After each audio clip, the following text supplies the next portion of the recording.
Mon jeu, c'était le basket. J'idolâtrais vraiment ça. Je joue, je m'entraîne, et là, je me fais une grosse blessure. Pour moi, en fait, être chrétien, c'était vraiment réservé aux adultes. Alors, bonjour à tous. Je m'appelle Matteo Chitondo, j'ai 22 ans, et aujourd'hui, je vais vous parler de mon témoignage et vous expliquer comment Dieu a impacté ma vie à travers mon témoignage.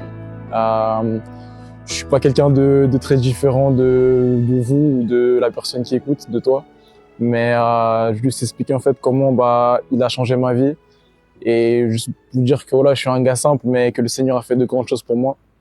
Donc voilà, le Seigneur a toujours fait partie de ma vie. J'ai grandi dans une famille chrétienne et c'est vraiment à travers le ministère de ma maman que le Seigneur est rentré dans notre famille. Elle a commencé à aller dans différentes églises. Elle a commencé vraiment à avoir une relation particulière avec le Seigneur. Et du coup, nous, avec mon frère et mes sœurs, on la suivait un peu. C'est pas qu'on n'avait pas le choix, mais voilà, on suivait maman. On allait dans différentes églises et elle a vraiment fait cette rencontre avec le Seigneur. Et suite à ça, elle a pris son baptême et elle a vraiment décidé de le servir. Du coup, nous, pour moi, c'était un peu abstrait tout ça parce que moi, les dimanches, c'est pas que j'étais fatigué, mais je préférais dormir. Je préférais regarder téléfoot ou faire autre chose. Et juste le fait en fait qu'elle me force entre guillemets à y aller, c'est comme ça qu'au final on allait à l'église. Donc voilà, tout ça pour moi c'était un peu abstrait. J'y allais parce que j'avais pas le choix. Mais aujourd'hui, je sais que c'est vraiment le Seigneur qui a permis qu'on puisse y aller parce que c'est vraiment une grâce. Beaucoup de gens n'ont pas cette grâce de pouvoir aller à l'église tous les dimanches, d'avoir une Bible. Et, euh, et aujourd'hui, je me rends compte que c'est vraiment une grâce. Donc voilà, donc en étant jeune, je suivais ma maman dans différentes églises jusqu'à ce qu'on s'installe à l'église où on est toujours aujourd'hui. Euh, voilà, moi j'y allais, je kiffais mon temps, j'étais avec mes potes. Euh, C'était bien en fait pour moi, l'église c'était l'école, mais sans les devoirs. Du coup en fait, on y allait, on dessinait, on parlait un peu de Dieu. Je comprenais pas tout et franchement, c'était pas trop important pour moi. L'objectif c'était juste d'être avec mes amis, de dessiner, de passer du bon temps. À la fin on avait à manger, donc voilà, j'étais gagnant dans tous les cas. Et en soi cette mentalité, je l'ai gardée un peu jusqu'à mes 12 ans, 13 ans. J'étais juste un enfant simple quoi, qui allait à l'église, qui allait à l'école. Euh, J'avais mon petit groupe d'amis, je faisais beaucoup de sport, c'était une grande partie de ma vie. Et, euh, et voilà, je faisais du foot. Donc pour moi, dans ma tête, c'était de devenir footballeur pro.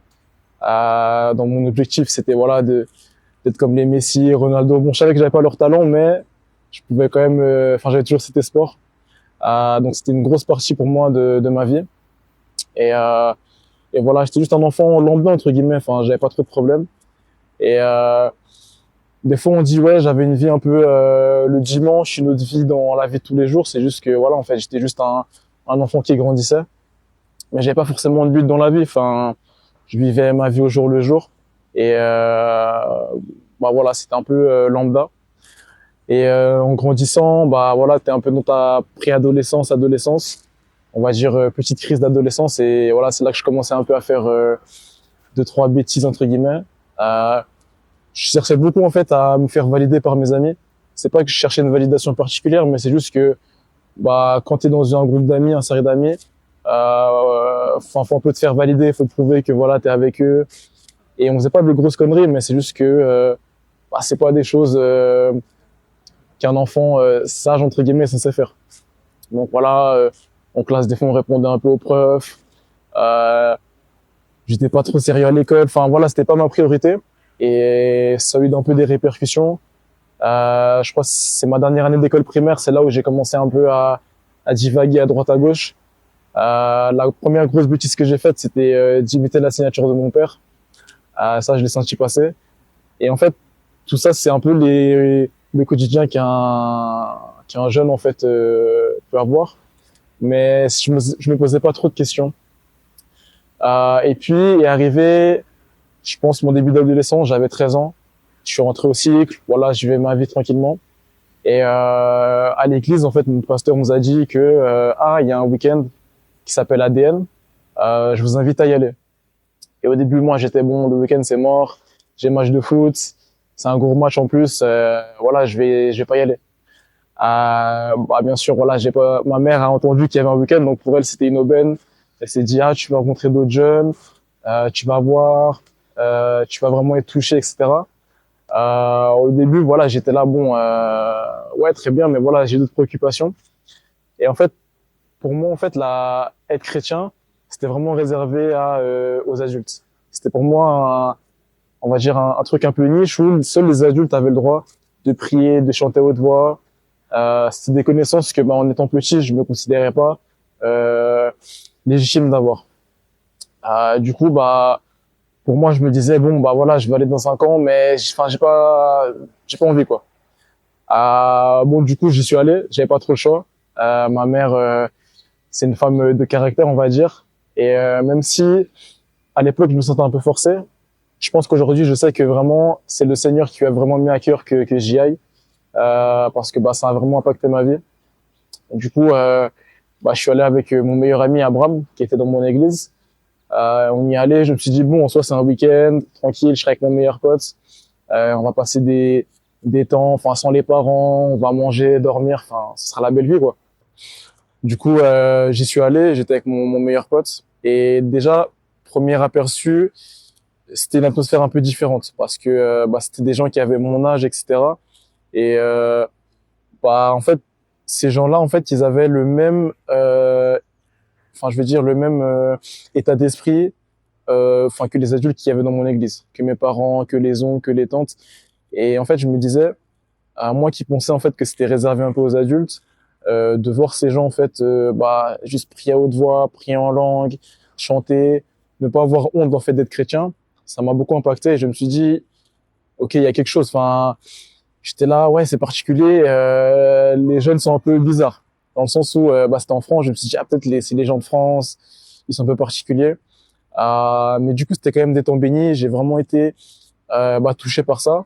Et quand j'y étais, j'avais vraiment une paix qui était en moi. J'étais vraiment bien. Je me suis dit, mais en fait, le Seigneur peut toucher de tous les âges. Que tu aies 10 ans, 8 ans. Enfin, il y a des gens qui étaient plus petits que moi et qui chantaient, qui priaient. J'étais choqué. Mais j'étais pas étranger à ça parce que c'est des choses qui faisaient partie de mon quotidien. Donc finalement, ça m'a plus surpris qu'il le fasse si tôt. Parce que dans ma tête, je me suis dit, ouais, à partir de 18 ans, peut-être je peux commencer un peu à prier à haute voix. Je me suis dit vers mon baptême, vers 21. Enfin, voilà, j'avais déjà un peu une vie toute tracée. Et de voir des jeunes faire ça, ça m'a beaucoup impacté. J'ai surtout rencontré en fait des gens qui aujourd'hui sont toujours mes amis et qui m'ont vraiment impacté. Donc voilà, j'ai passé ce week-end, c'était cool. J'avais loupé mon match, mais bon, au final, voilà, j'étais avec mes potes, donc mon but était toujours, j'avais toujours trouvé mon but quoi. Et je suis rentré de ce week-end. Et en fait, cette paix que j'avais, ça a duré, je pense, 2 jours. Après, voilà, je suis retourné dans mon train-train quotidien, l'école, le sport. Euh, voilà, j'avais pas trop de but dans la vie. J'étais juste un gars lambda, quoi. Et, euh, et là, j'ai commencé un peu à dériver dans le sens où, voilà, j'arrivais vers 13-14 ans. J'étais toujours un peu dans cette phase où, pas de rébellion, mais j'étais juste un peu dissipé en cours. Je donnais peu d'importance à ça. À l'église, voilà, c'était toujours la même chose. J'allais à l'école du dimanche. Maintenant, j'allais au groupe d'ados, du coup, c'était un peu différent. Je me sentais un peu plus grand, entre guillemets. J'avais de nouvelles connaissances un peu sur la Bible, donc je me sentais un peu accompli. Et, euh, et l'année, en fait, où ça a vraiment impacté ma vie scolairement, c'est quand j'ai dû refaire mon année. Parce que moi qui cherchais vraiment la validation de mes amis, eux ont réussi et moi j'ai loupé. Et en fait, je me suis rendu compte que ils faisaient les mêmes conneries que moi, voire pire des fois, mais eux sont passés et moi non. Et voilà, je me suis remis en question. Je me suis dit mais comment c'est possible? J'avais même limite un peu honte. Je me disais mais comment c'est possible que tu loupes ton année, aussi que surtout en deuxième année. Enfin voilà quoi, c'est chaud quoi. Et et ça m'a vraiment bouleversé. J'étais un peu pas en colère, mais voilà, je me posais beaucoup de questions.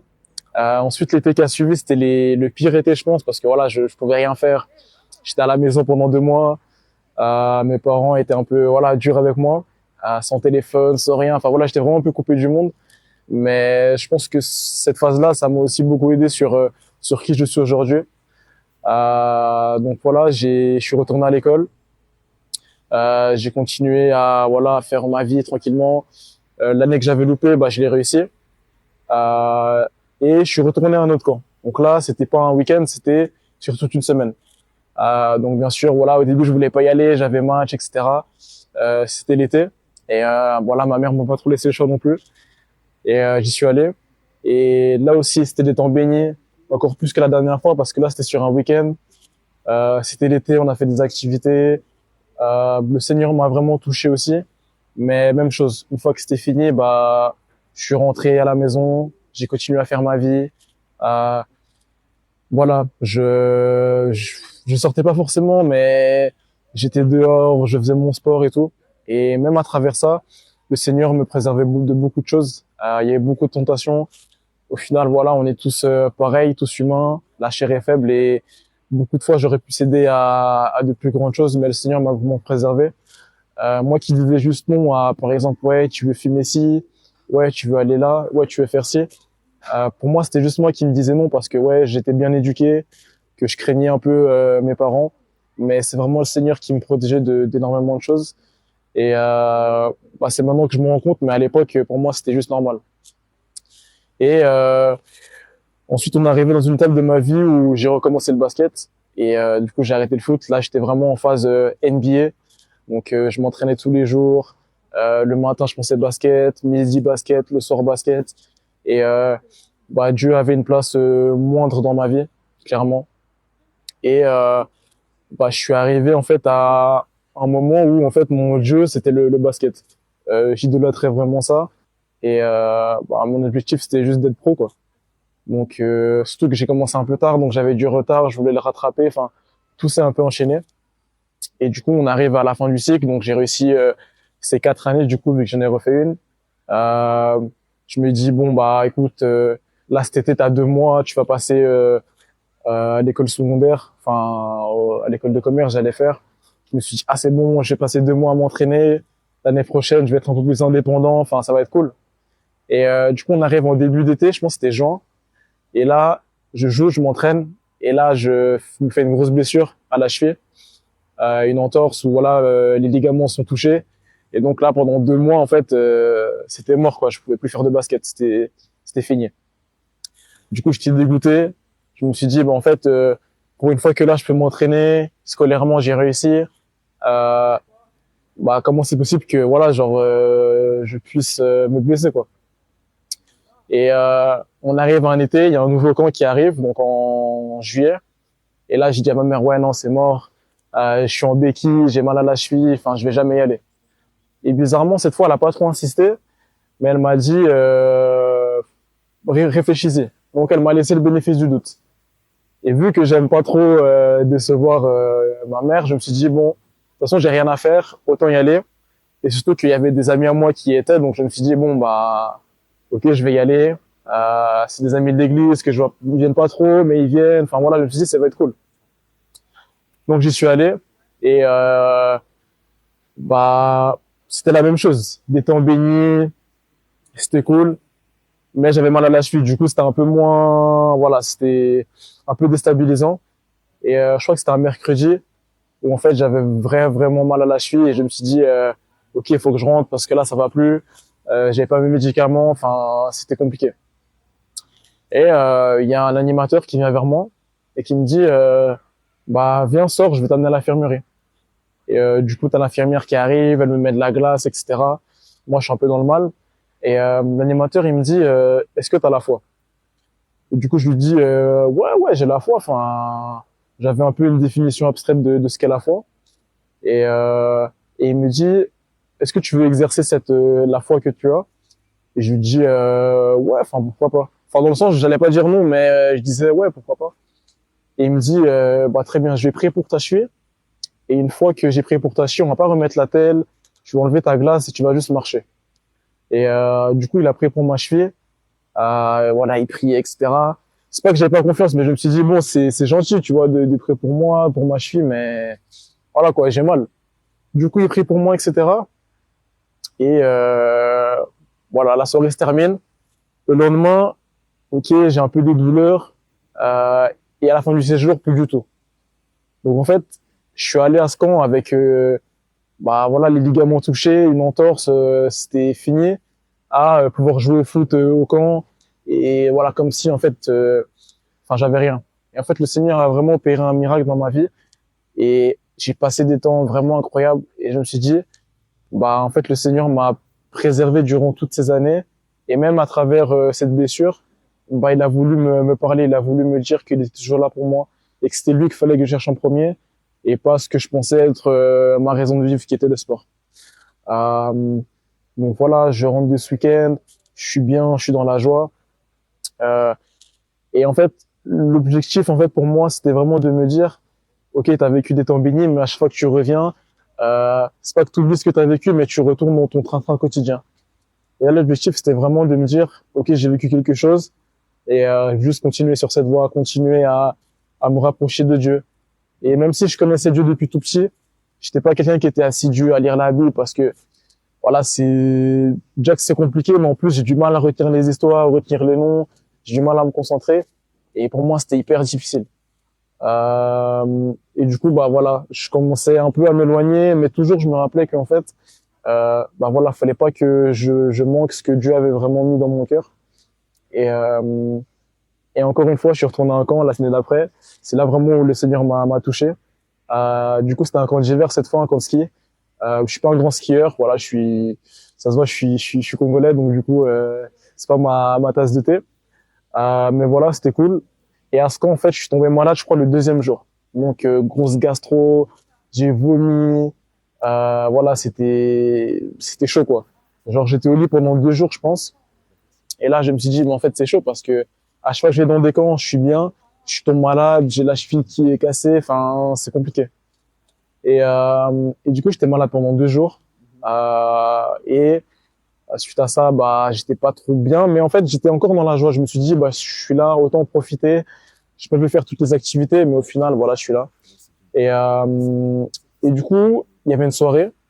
Et c'est la première soirée, en fait, j'ai servi pour le Seigneur. Parce que je m'occupais, en fait, d'afficher tout ce qui est parole de louange et tout. On avait préparé une salle et tout. Et c'était vraiment la première fois où je suivais pas seulement le culte, mais je participais, en fait. Et bah, en fait, j'étais vraiment bien, j'étais dans la joie. Je me suis dit, mais en fait, c'est cool de préparer des choses pour le Seigneur, parce que voilà, tu sais, il y a pas de contraintes, les gens sont pas méchants, enfin, c'est bienveillant. Et, euh, et j'étais avec mes meilleurs amis, donc il y avait Abraham qui était dans mon église, il y avait Emmanuel que j'ai rencontré aux différents camps, qui est devenu mon grand frère. Il était là pour moi. Enfin, on était vraiment tous ensemble. Et c'est un soir où le pasteur, donc c'était non plus mon pasteur de mon église, il me dit qui veut te baptiser du Saint-Esprit. Donc bien sûr, je savais ce que c'était, mais voilà, c'était un peu abstrait, enfin dans le sens où je voyais les gens qui pleuraient, qui parlaient en langue. Enfin, je dis pas que c'était des acteurs, mais voilà, je prenais, c'est pas que je prenais pas ça au sérieux, mais j'étais là, bon, ils abusent. Et là, en fait, on commence à prier, etc. Et il y a Emmanuel, mon frère, qui vient et qui me dit, mon petit frère, j'ai prié pour toi. Prier parce que voilà, pendant ce camp, t'as vécu des choses aussi, t'as vomi, etc. T'étais pas forcément bien. Je prie pour que le Seigneur te touche et que tu puisses parler en langue. Et du coup, il commence à prier pour moi. Et en fait, je sens que je vais pleurer, en fait, mais je sais pas pourquoi. Je sens que, ça va être compliqué, je sens que je vais pleurer, c'est chaud, quoi. Et du coup, je me dis, non, Seigneur, pas maintenant, je vais pas me taper la honte, tu vas pas m'afficher et tout. Du coup, je pleure pas. Et il me dit vraiment, mais parle et prie en langue. Et en fait, j'avais vraiment ce blocage. Et du coup, j'ai pas réussi à parler en langue ce soir-là. Mais j'ai pleuré. J'ai pas pleuré sur le moment, mais j'ai pleuré dans mon lit. Et quand en pleurant, je me suis rendu compte, mais Seigneur, en fait, je mérite rien de tout ça. À chaque fois que je fais des choses, à chaque fois que tu me touches, je m'éloigne de toi. À chaque fois que bah tu me parles, je me dis oui, c'est bien, c'est abstrait, mais après je retourne dans ma vie du quotidien. Enfin voilà, je manque en fait ce que tu veux me dire. Et malgré tout ça, tu me fais grâce, tu m'as permis que ce soir je puisse te servir, tu m'as permis que je sois avec mes frères, des gens que j'aime, qui prient pour moi. Je sais que mes parents prient pour moi, je sais que ma mère pleure beaucoup pour moi, et tu impactes vraiment ma vie. Et même si, voilà, j'ai refait mon année, enfin, en fait, c'était une rétrospective de ma vie. Je me suis dit, mais en fait, le Seigneur est trop bon, et il m'a préservé de tellement de choses que j'ai même pas idée, des forces de l'ennemi que j'ai même pas idée. Et en fait, c'était trop incroyable. Des prières de reconnaissance. Et après ça, bah, quand je suis rentré de ce camp, c'est là où j'ai vraiment pu prier en langue. Et c'était en fait juste dans l'intimité de ma chambre. Et je me suis rendu compte qu'en fait, des fois, je cherchais un peu l'approbation des autres juste pour être dans un cercle d'amis. Mais la fois où le Seigneur m'a vraiment touché, m'a permis de me connecter avec lui, c'est quand j'étais dans son intimité. Donc, une fois ça, je me suis dit, ah ouais, c'est fort quand même. J'avais 16 ans, j'allais sur mes 17 ans. Et j'étais là, mais c'est dingue, tu vois, ce que je vis. Et je veux vraiment le servir. Du coup, bah, j'en ai parlé à ma mère.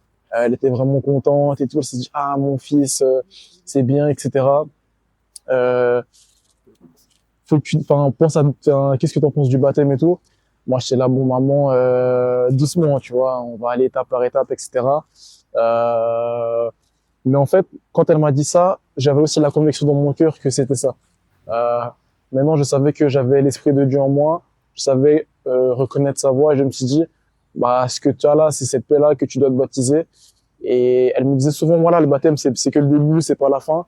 Et moi qui voyais ça comme un accomplissement, c'était juste, bah, dire que, voilà, de reconnaître Jésus-Christ comme mon Seigneur et Sauveur.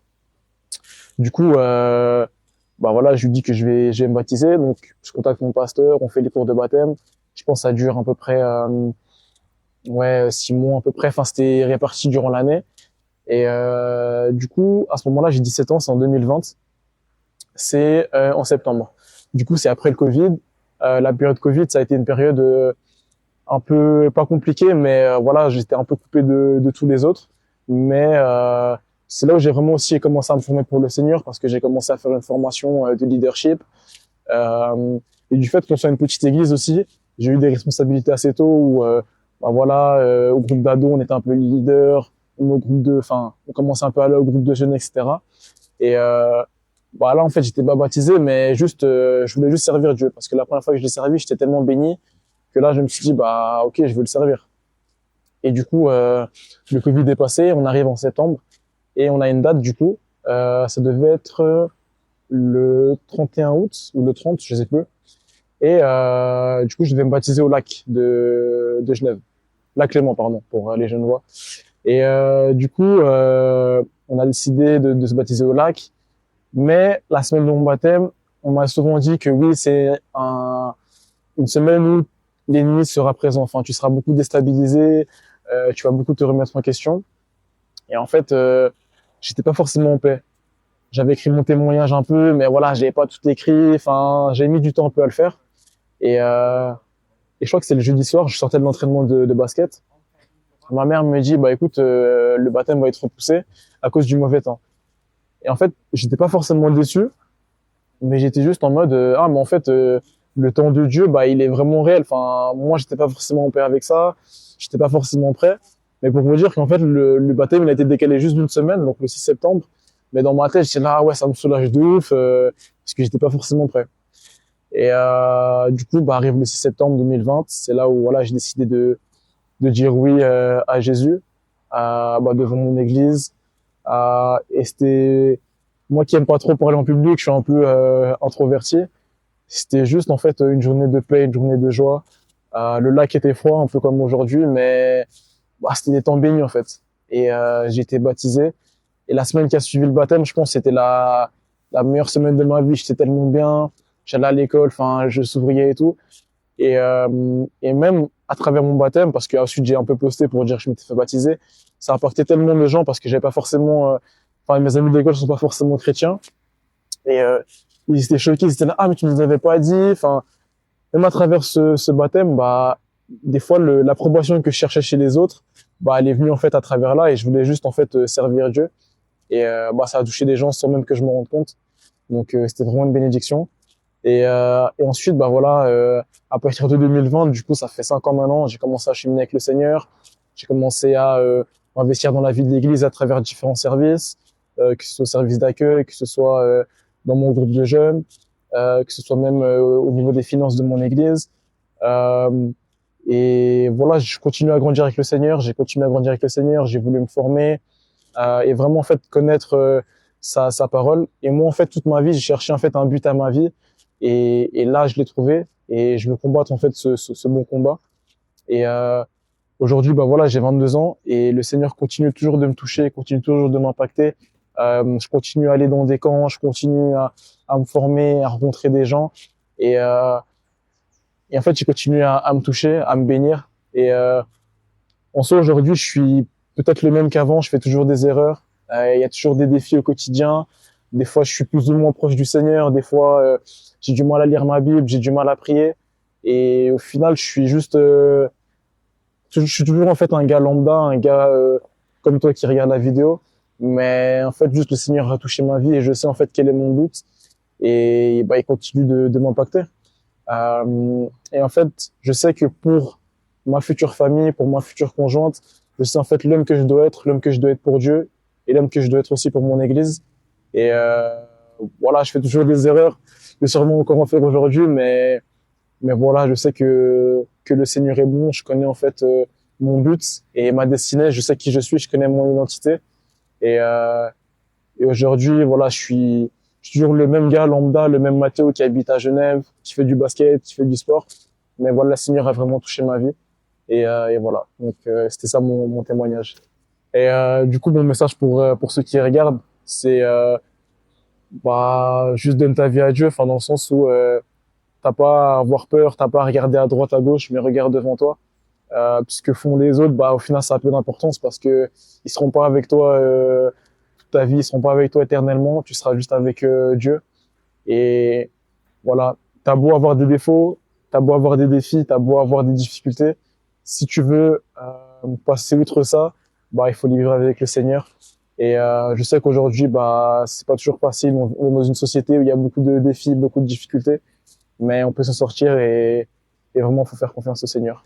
Et du coup voilà, merci de m'avoir écouté et soyez bénis et à bientôt.